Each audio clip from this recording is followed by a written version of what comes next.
Hello friends, आज की video में बात करेंगे बैंक ऑफ इंडिया का जो फाइनेंशियल ईयर का रिजल्ट आया है दिसंबर क्वार्टर का, उसके बारे में। यहाँ पे हम देखेंगे कैसा क्या ग्रोथ रहा बैंक का, business wise, CASA wise and advance wise and mainly operating profit wise, क्योंकि उसी के हिसाब से पीएलआई मिलता है। तो कैसे क्या ऑपरेटिंग प्रॉफिट में ग्रोथ रहा है, तो यहाँ पे आप देख सकते हो। यहाँ पे परसेंटेज टर्म में बिजनेस कितना ग्रो हुआ है। यहाँ पे 9.60 ईयर बाई ईयर में ग्रो हुआ है बिजनेस। कासा वाई 5.92 के हिसाब से, एडवांस जो ग्रो हुआ है 11.29 के हिसाब से। इस टाइम के सिनारियो पे खासा ग्रोथ में हर बैंक में इशू आ रहा है, जबकि एडवांस लोन की डिमांड काफ़ी ज़्यादा है, तो लोन एडवांस ग्रो कर रहे हैं। वहीं पे यहाँ पे आप देख सकते हो नेट प्रॉफिट भी 62% के हिसाब से ग्रो हुआ है। यहाँ पे ग्लोबल बिजनेस है बैंक ऑफ इंडिया का ग्लोबल बिजनेस, जो कि ईयर बाई ईयर में आप देखो तो 11,61,441 करोड़ से जो कि हो गया है 12,72,887 करोड़। एंड यहाँ पे आप देख सकते हो deposit total domestic and overseas और टोटल मिला के कितना है। तो यहाँ पे साइड में लिखा हुआ है जो कि अब डिपॉजिट हो गया है 7,07,827 करोड़। एंड वही एडवांस की बात करें तो एडवांस जो कि 5,07,750 करोड़ से 5,65,060 करोड़ हो गया है ईयर बाई ईयर बेसिस पे। यहाँ पे कासा परसेंटेज देख सकते हो कितना कासा है, करंट एंड सेविंग अकाउंट, जो कि 2,46,718 रुपये से ईयर बाई ईयर में 2,61,335 करोड़ हो गया है। वहीं अगर टर्म डिपॉजिट की बात करें तो 3,06,999 करोड़ से 3,34,170 करोड़ हो गया है। एंड यहाँ पे आप कासा परसेंटेज वाइज देख सकते हो, जो कि 44.56% से 43.88% हो गया है। तो टोटल डिपॉजिट का कासा घट रहा है, सभी बैंकों में ऐसा हो रहा है। एंड यहाँ पे एग्रीकल्चर जो एडवांस होता है उसके फिगर दिए हुए हैं, जिसको आप देख सकते हो। अगर हम एसेट क्वालिटी की बात करें तो जो बैंक ऑफ इंडिया की एसेट क्वालिटी है सभी बैंकों की तरह इम्प्रूव हुई है। तो जो कि ग्रॉस एनपीए जो था 5.84% से अब हो गया 5.35%। और वहीं पे अगर नेट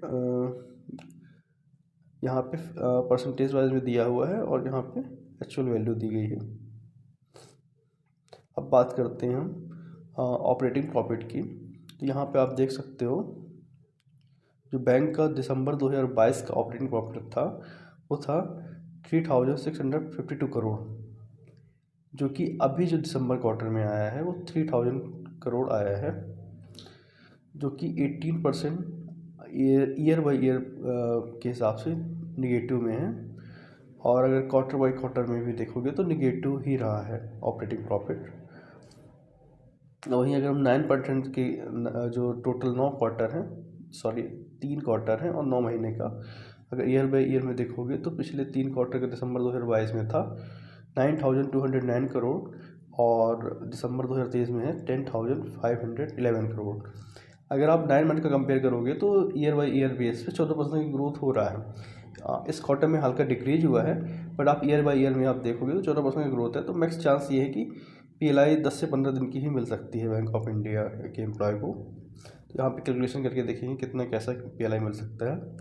वहीं पे आप अगर टैक्स हटाने के बाद प्रॉफिट देखोगे बैंक का, नेट प्रॉफिट मेनली, तो नेट प्रॉफिट में तो इंक्रीज़ हुआ है, जो कि दिसंबर 2022 में था 1,151 करोड़, जो कि अब हो गया है 1,870 करोड़। मतलब ईयर बाई ईयर पे भी और क्वार्टर बाई क्वार्टर पे भी ग्रोथ है। ईयर बाई ईयर पे 62% का ग्रोथ है। और वहीं पे अगर 9 मंथ का कंबाइन करके देखोगे तो पिछले दिसंबर 2022 में था 2,672 करोड़, जो कि 83% ग्रोथ के साथ में हो गया 4,879 करोड़, जो कि नेट प्रॉफिट में काफ़ी अच्छा इंप्रूव हुआ है। But operating profit year by year पे और क्वार्टर बाई क्वार्टर पे डिक्लाइन हुआ है। बट अगर 9 मंथ का कंबाइन करेंगे तो भी 14% की ग्रोथ है। अब यहाँ पे देखते हैं कि पीएलआई कैलकुलेशन। तो यहाँ पे आप देख सकते हो जो पिछले फाइनेंशियल ईयर था 2022-23 का, उसमें टोटल बैंक का ऑपरेटिंग प्रॉफिट था 13,392 करोड़। अब चूँकि 2023 के क्वार्टर तक दिसंबर तक जो प्रॉफिट हुआ है वो 10,598 करोड़ हुआ है ऑपरेटिंग प्रॉफिट। तो अब यहाँ पे हम देखेंगे कि मार्च का जो क्वार्टर आने वाला है 2024 का, उसमें बैंक कितना प्रॉफिट जनरेट करेगा, उसके हिसाब से उसको पीएलआई मिल सके। तो यहाँ पे आप देख सकते हो 5% ग्रोथ के हिसाब से 5 दिन का पीएलआई मिलता है। तो अगर 5 दिन का पीएलआई चाहिए बैंक ऑफ इंडिया एम्प्लॉय को, तो उनको जो ऑपरेटिंग प्रॉफिट होना चाहिए मार्च में वो 3,463 करोड़ होना चाहिए। 10 डे के पीएलआई के लिए 4,133 करोड़ होना चाहिए और 15 डेज के लिए 4,802 करोड़ होना चाहिए।